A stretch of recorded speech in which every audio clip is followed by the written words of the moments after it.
we've laid in all our darks and our midtones into the truck itself. So now we're going to put some shadows in the snow. But in order to do that, we're going to add more blue because snow is very blue. So we're just mixing the Payne's Gray with the ultramarine blue. And we're just going to put in some shadows underneath the snow. Here, the snow drifts. And again, I am no expert on painting snow, so we're just gonna do the best we can here with snow.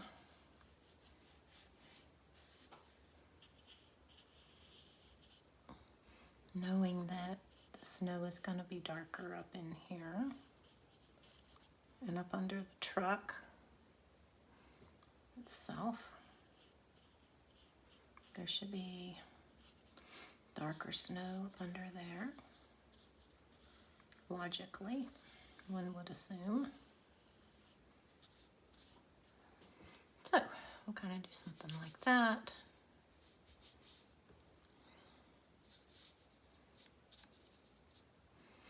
We'll put some shadows under the snow here, a little bit in the distance. Then we'll wash that out.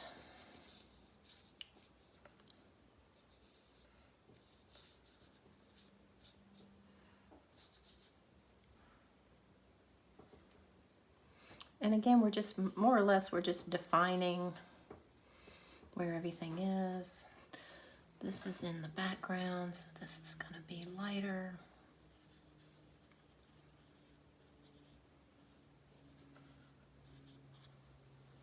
Okay, I think we're going to call it done for the snow.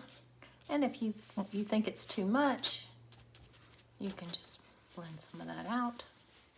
And the sky, so let's flip it over and do the sky now. And the sky is going to be just a watered down ultramarine blue. So we want a little variation from the snow, but the snow is a reflection of the sky, of course. So you know that they have to be very similar. And it'll get a little darker as it comes up here, because we know that the sky is always darker at the zenith. And we're not being very particular here. Paint some into the tree. Lots of water. And very light sky. I've used the same brush this entire painting. Normally I would use a bigger brush for the sky.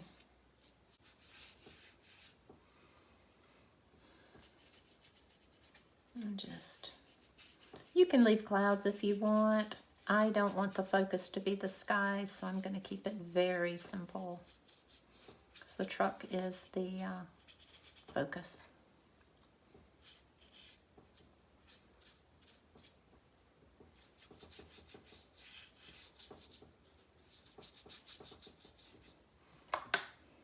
And I'm just wetting it to keep it all smooth. Okay. I think no harsh lines. All right, there you have it. You have snow. You have a sky. I think I'm going to put a lighter value in here just so that doesn't stand out so much. So the same sky color, we'll just go in here with that. So we have a variation in tone there. And the same over here, because we want the whitest part of the snow to be the masked out areas. So there we go. You need to go in and put the midtones in here for the vents of that truck. So Also, I just noticed that there is a shadow line that goes from here all the way under to there. And then from there into here. Okay. So we'll establish that shadow. And then we'll just take our mixture. You can always test it if you're just not sure. It's better to build slowly, in my opinion. I would rather build slowly than to have to go back and adjust these things. All right, that's a tiny little red spot right there. So this is just coming down here. I'm thinking the bottom, yeah, these are the dark vents, or whatever they're called, where the they're indentations on here.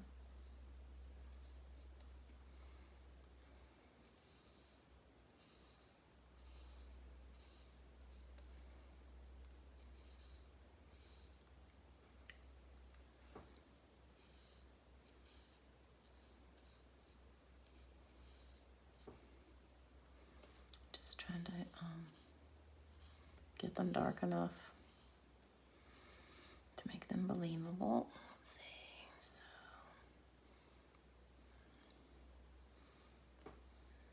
and evenly spaced. There.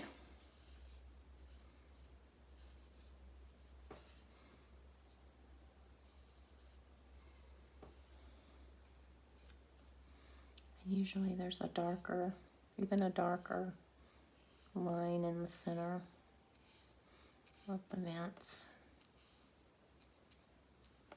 And we've got perspective to deal with also, so you need to keep that in mind. Okay, this is really dark right here, this little area, so we'll darken that again.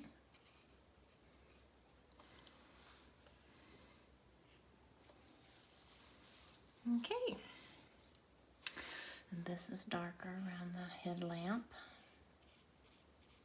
So as you can see, we just keep building until we get everything the proper value. So remember, we're still looking at this. We're looking at the very dark values here. We just did this. We've darkened, we've put in the darker areas. I think we'll go ahead and put this in a little darker.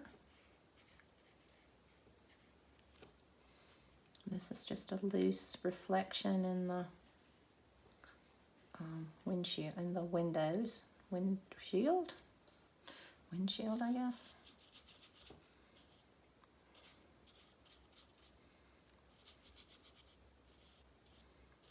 Okay. You don't want that too perfect because that's just a reflection.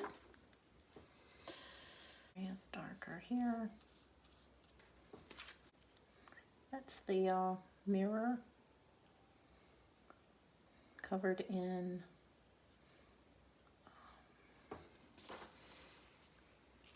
snow.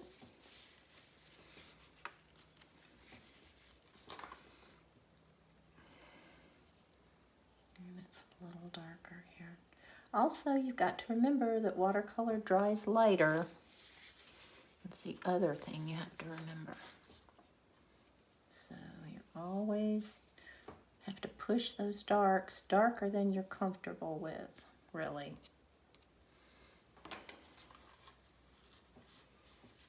To make things look dimensional.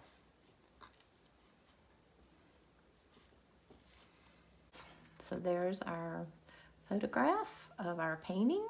And we may need a dark rim around this window. That would be logical.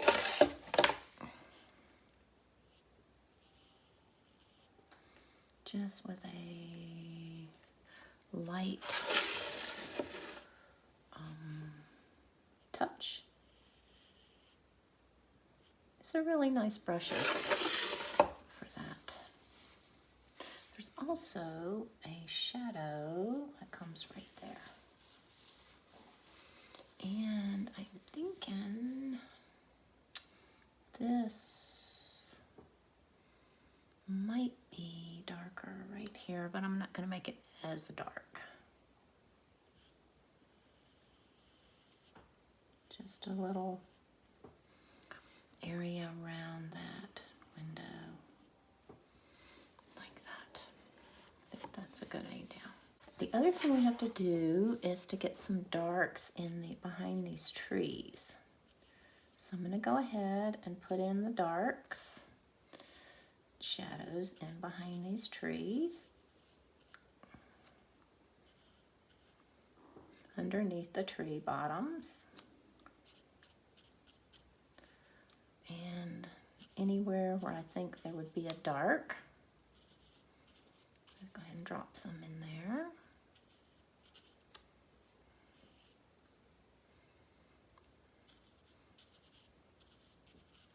And that way when we drop our greens in, we'll have some shadows in there to help us.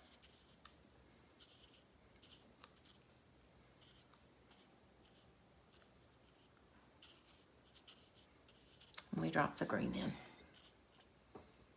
I want that really dark right in there, right in here. All right. You can see that's already more believable.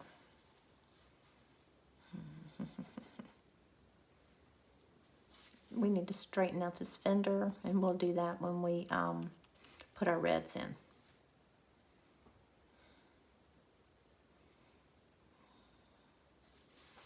Okay.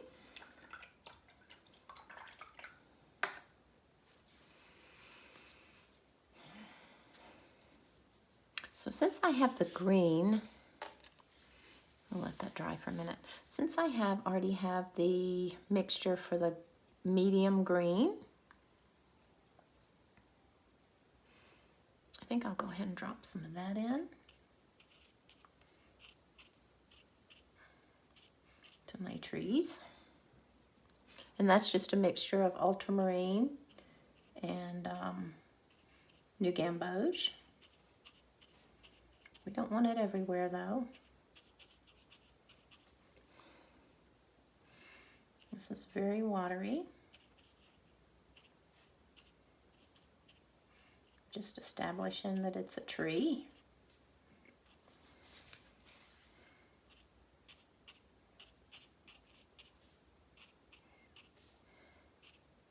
Or two trees actually. Okay. Kind of let that sit, and I want that to puddle like that because that gives depth to the actual trees, because trees are not flat, they are very dimensional. So we're going to let that do that. Give us a start on our trees.